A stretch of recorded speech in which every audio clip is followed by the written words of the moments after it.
안녕하세요. 반갑습니다. 전청입니다.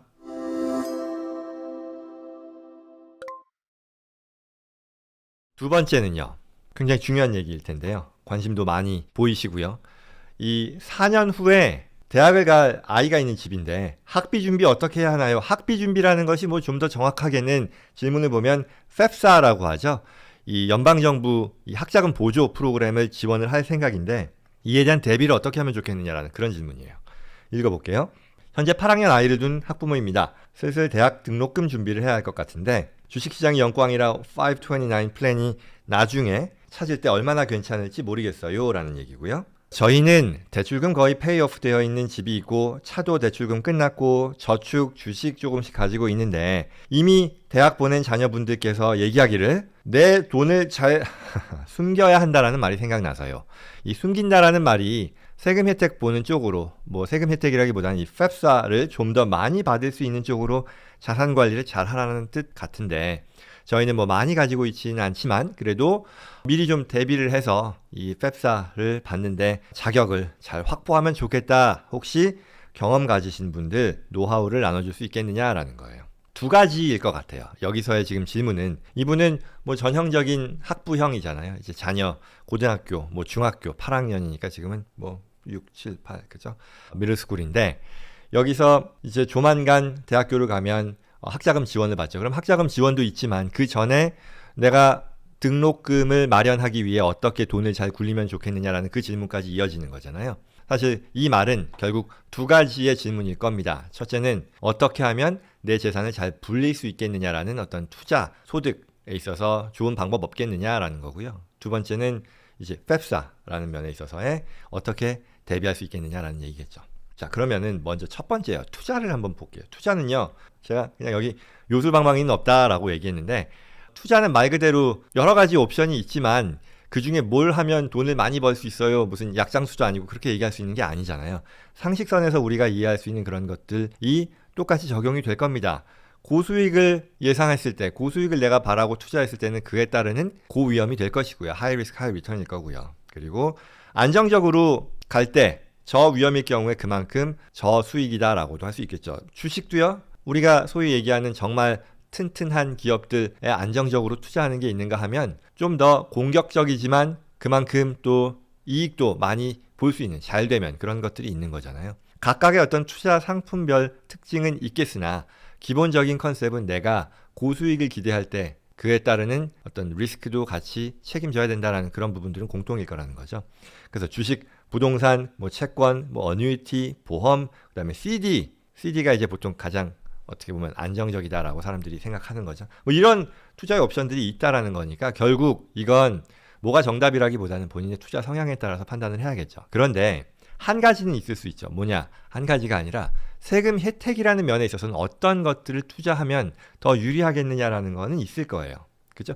투자에 대해서 어떤 것이 가장 높은 수익률을 제공하겠느냐에 대한 건 본인의 판단이지만 그러나 어떤 투자 상품 또는 어떤 스트럭처, 어떤 방식이 절세에 도움이 되겠느냐라는 것은 어느 정도 우리가 답을 찾을 수 있다는 거죠. 대표적으로 리타이먼트 플랜이요. 이건 퀄리파이드 리타이먼트 플랜이라고 하는데 우리가 잘 아는 이 은퇴 자금이죠. 은퇴 계좌인 거죠. IRA요. Individual Retirement Account라던가 회사가 제공하는 401k라던가 그 다음에 자영업자들 또는 회사 오너들이 만들 수 있는 Defined Benefit Plan이라던가 아니면 기타 뭐 SEP, IRA 뭐 등등등등 이런저런 Retirement Plan이 있잖아요. 그렇게 되면 이게 정부가 제공하는 어떤 세제상의 혜택이 있는 그런 제도인 거잖아요.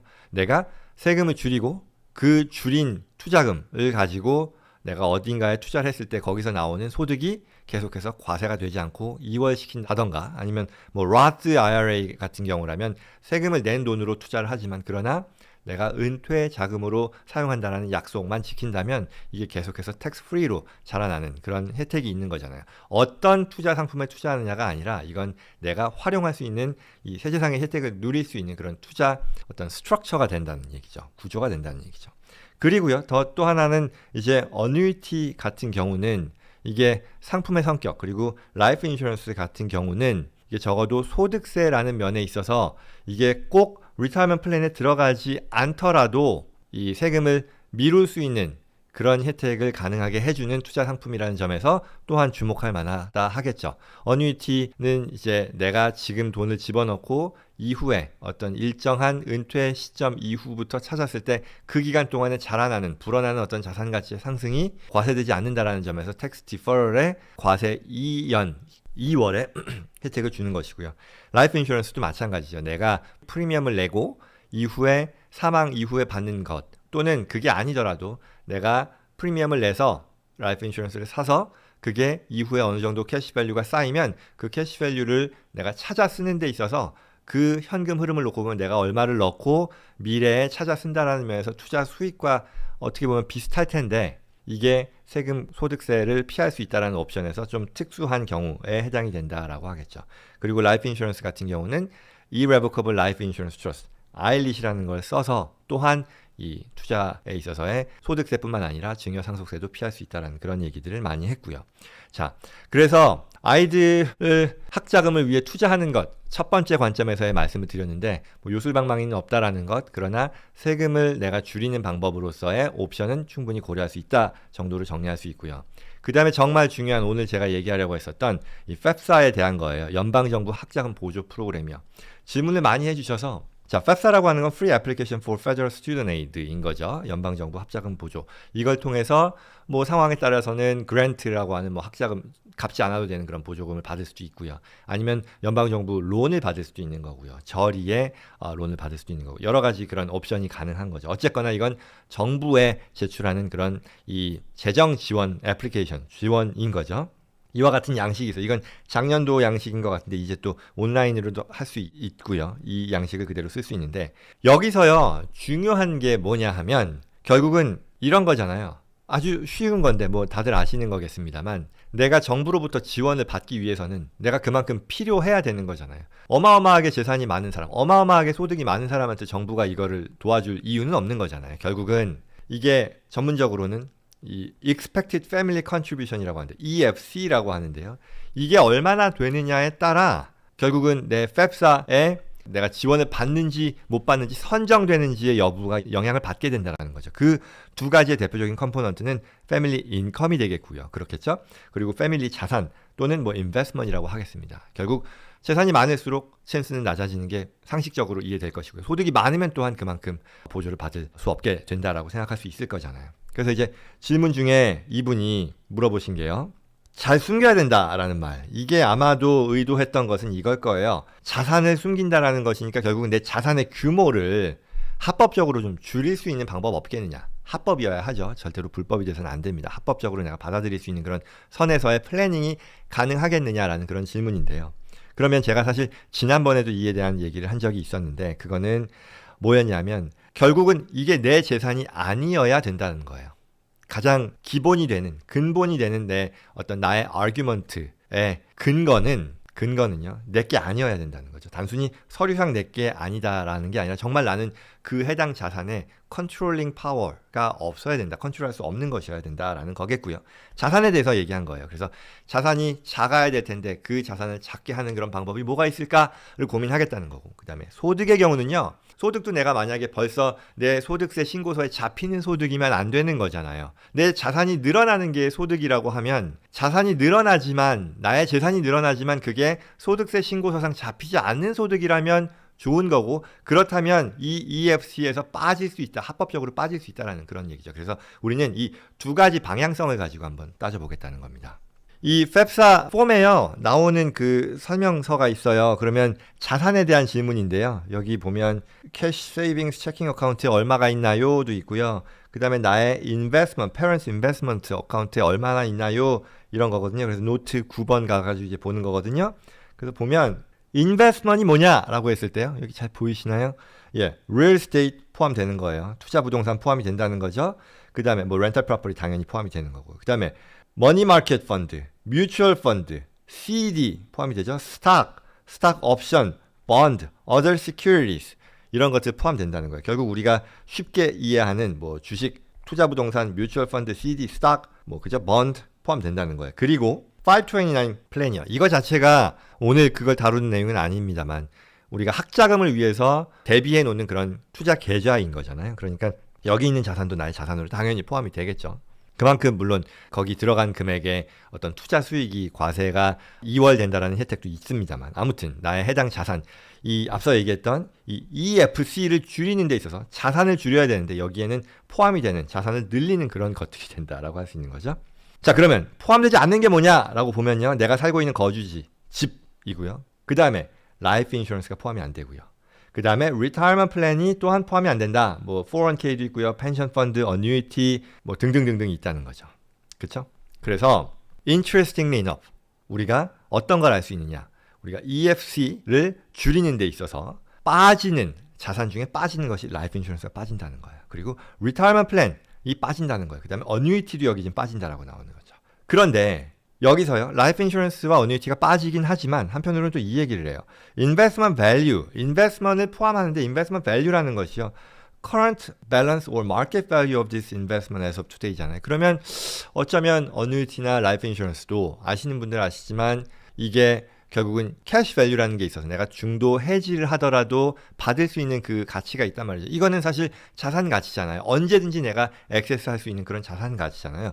그래서 이게 인베스트먼트 밸류에 포함이 되는 거 아닐까라고 생각할 수도 있어요. 그런 면에서 보수적으로 본다면 우리가 이와 같은 라이프 인슈런스와 어뉴이티도 그 캐시 밸류, 서렌더 밸류라고 하죠. 그 가치만큼 포함이 될 수도 있나라고 생각할 수 있을 겁니다. 어찌됐건 우리가 타겟을 하는 것은 이 EFC, Expected Family Contribution을 줄이는 것이고요. 그 중에 하나의 주요 컴포넌트인 Investment 또는 Asset이라는 것을 줄이는 건데 결국 내가 가진 자산을요. Life Insurance, Retirement Plan, Annuity의 형태로 투자해서 갖는다 그러면 이건 합법적으로 빠진다라는 얘기예요. 이해되시죠? 그리고 더 나아가서 아까 내 것이 아니어야 된다라고 했을 때 Irrevocable Trust, 취소 불능 트러스트를 통해서 소유하게 되면 그리고 이 취소 불능 트러스트가 단순히 취소 불능 트러스트가 아니라 정말 내가 그 트러스트의 운영에 대한 권한이 없도록 합법적으로 만든다면 여기 들어간 자산도 빠질 수 있다라는 그런 얘기입니다. 자, 자산에 대한 말씀을 일단 드렸고요. 그렇죠? EFC를 줄일 수 있는 그런 어떤 방향성을 가지고 우리가 가지면 좋겠다, 투자하면 좋겠다라고 하는 그런 자산의 형태에 대해 말씀드린 거고요. 자, 그럼 이제 소득을 보시죠. 소득도요. 우리가 소득세 신고서상 1040이라고 하는 소득세 신고서에 나오는 숫자들을 다 집어넣게 되어 있는데 그러면 소득이요. 투자 자산에 있어서 우리가 뭐 근로소득, 사업소득은 어쩔 수 없는 거고 투자소득에 있어서 주식소득이요. 주식 매각 차익이요. 당연히 나오겠죠. 배당 당연히 우리가 실현된 소득이라고 부르는 거죠. CD에서 나오는 이자, 실현가액 당연히 실현소득이죠. 그 다음 투자부동산에서 나오는 양도소득 또는 렌탈인컴 당연히 실현소득이에요. 실현이익이에요. 채권의 이자 마찬가지예요. 따라서 요놈들은 얘네들은요. 우리가 EFC를 줄이는 데 있어서 도움이 되는 성격의 소득이 아닌 거죠. 왜? 실현소득이니까.